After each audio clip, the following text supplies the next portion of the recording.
ধর্মের মানুষ। বাবা নাই, ঘরে মা আছে। মাই ডাক দিয়ে বলছে বাবা একটা মানুষের কাছে গিয়ে দীক্ষা নিস। মানে সনাতন ধর্মে তো দীক্ষা বলি, একজন মানুষের কাছে গিয়ে দীক্ষা নিস। এটা বইলা কিছুদিন পরে মাটা পৃথিবী থেকে চলে গেছে। যাওয়ার পরে এখন বাবা নাই, মা হারাও যখন হয়ে গেছে, একটা এতিম সন্তান দাঁড়া দাঁড়া ঘুরে ওই যে মাই বলছে একটা মানুষের কাছে গিয়ে দীক্ষা নিবি, যারা ভালো লাগে সেই মানুষের কাছে দীক্ষা নিবি। সনাতন ধর্মের প্রত্যেক মানুষের কাছে ঘুরলে কোনো জায়গায় কেউ তার ভালো লাগে না। কবি আলাউদ্দিন বলে একজন লোক ছিল, কবি গান করতে বাজান। এই আলাউদ্দিনের কবি গান করতেছে, ওইখানে গেছে গান শোনার জন্য। গান শুনতে যায় ওই যে বলছে আমার ভান্ডারি মহিনসানকে দেখা যে যারে দেখে বাজান এক নজরেই তার ভালো লেগে যায়, তার বারবার দেখার প্রয়োজন হয় না। জোর করে বুদ্ধি করে কখনো পীড়িত চলে না। পীড়িত যদি ভিতর থেকে মন থেকে উপায় না হয়, তার পীড়িতি কখনো সেটা বলে এই কবি আলাউদ্দিনকে দেখা মাত্র তার ভালো লেগে গেছে, সে কেমন জানি হয়ে গেছে। কবিয়ালকে ডাক দিয়া কই দরদি আমার একটা দীক্ষা দিবেন। ডাক দিয়া বলছে তোরে আমি দীক্ষা কি করে দিব, তুই তো সনাতন ধর্মের মানুষ, তুই অন্য ধর্মের, তোর সমাজকে এটা মানবো। বলছে দরদি গো আমি তো সমাজ মানি না, আমি সমাজ চাই না, আমি চাই আমার মনের মানুষটাকে। লালনকে জিজ্ঞাসা করা হয়েছে এই যে আপনি এত গান লেখেন, আপনি গানের মধ্যে খুঁজেন কাকে? আপনি কি আল্লাহকে খুঁজেন? বলে না আমি আল্লাহকে খুঁজি না। বলে তাহলে তো আপনি মুসলমানও না। আপনি কি গডকে খুঁজেন? বলে না আমি গডকেও খুঁজি না। বলে তাহলে তো আপনি খ্রিস্টানও না। আপনি কি ঈশ্বরকে খুঁজেন? বলে না আমি ঈশ্বরকেও খুঁজি না। বলে তাহলে তো আপনি হিন্দু না। আপনি খুঁজেন কাকে? বলেছিল আমি খুঁজি তাকে আমার মনের মানুষ। আমি আমার মনের মানুষকে খুঁজি।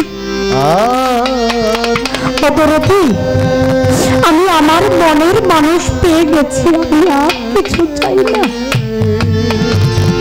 আলাউদ্দিন যখন তারে দীক্ষা দিল, তারে মুরিদ দিল, মুরিদ হলে যখন তার সমাজে চলে গেছে বাজান, কেউ তাকে সমাজে গ্রহণ করে না, তার নামে বিচার ডাকছে। বিচার ডাইকা বলে ও ধর্ম ত্যাগ করছে, ও আমাদের ধর্মকে কলঙ্কিত করছে, ওকে কঠিন শাস্তি দেওয়া হবে। বিচার ডাইকা ওই বিচারের মধ্যে বাজান এক একজনের এক এক মত, যে যার মতো করে ওই দিনও কৃষ্ণকে আঘাত করতেছে। আঘাত করতে করতে দাঁড়ানো অবস্থায় আঘাত করতেছে, আঘাত করতে করতে একটা সময় জমিনের মধ্যে পড়ে গেছে। ওইভাবে যে যেভাবে পারতেছে আঘাত করতেছে। আমার আলাউদ্দিন আমার কদম সঙ্গের মতো বৈশা ভক্ত সঙ্গ করতেছে। হঠাৎ করে বসাই থেকে সে দাঁড়িয়ে গেছে। দাঁড়িয়ে ওই দাঁড়ানো অবস্থায় কাঁপতে কাঁপতে সে ওই জায়গার মধ্যে উপর হয়ে পইরা দৌড়াদৌড়ি যাইতেছে আর কাঁপতেছে।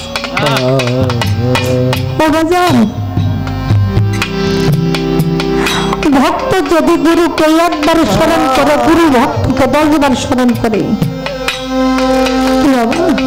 গুরু ভক্তকে 10 বার স্মরণ করে, ওই জমিনের মধ্যে ওই পইরা আলাউদ্দিন যখন গড়াগড়ি খাইতেছে, ভক্তরা ডাক দিয়ে কই বাজান আপনি এমন করেন কে? আপনি ভালো মানুষ বসে কথা বলতেছিলেন, আপনি এমন করেন কে? ডাক দিয়ে কই আমার পিঠের কাপড়টা একটু ধরে দেন। পিঠের কাপড়টা ধরে দেখে ডাক দিয়ে বাইরে একটা মানুষের এইভাবে দাগ হয়, সমস্ত পিঠের মধ্যে এইভাবে দাগ হয়।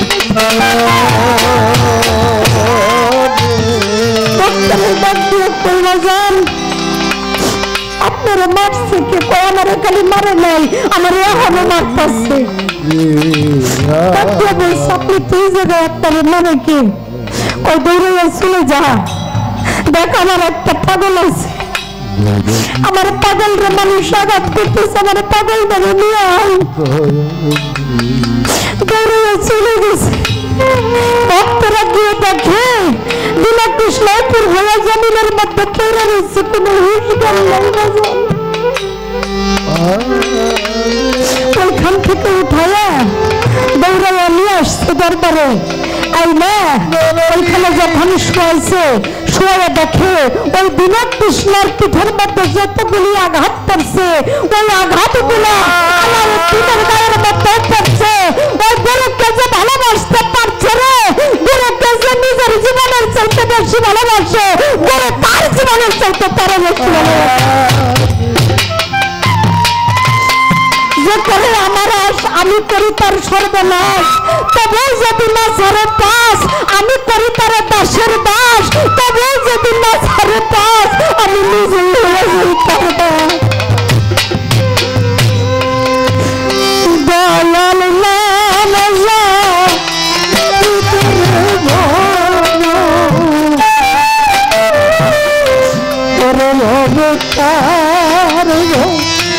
রাখি চাই রে মালা,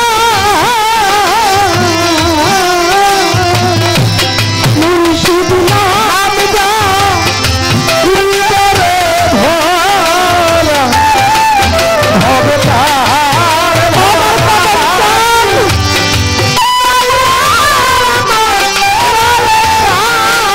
ভরা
তাই ভেবে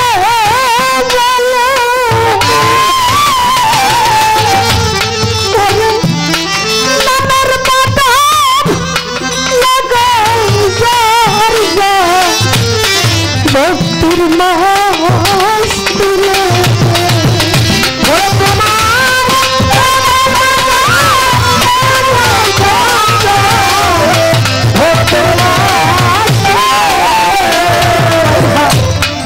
লালন ফকির তাই ভেবে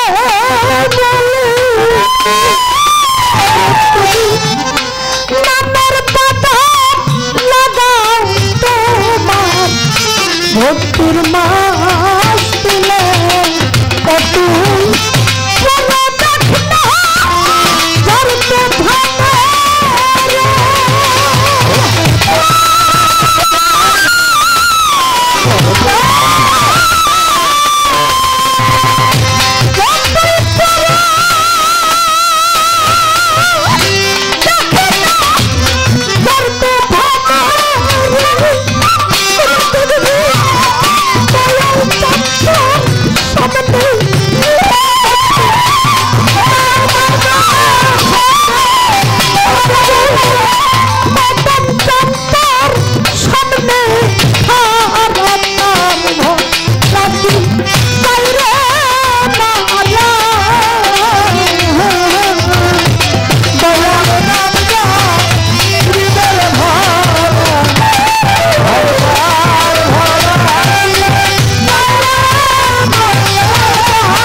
যে মুর্শিদের হয়ে যায়, মুর্শিদ তার হয়ে যায়, তার আর কোনো ভব জ্বালা থাকে না, সকল জ্বালার ঊর্ধ্বে চলে যায়। তাই মুর্শিদ নামকে সম্বল করে চললে তার কোনো ভয় থাকে না। সে যেখানেই থাকুক, যেভাবেই সে ডাকুক, দয়াল তার সম্মুখে হাজির হয়ে যায়। দয়াল নাম ভজ তার হাতি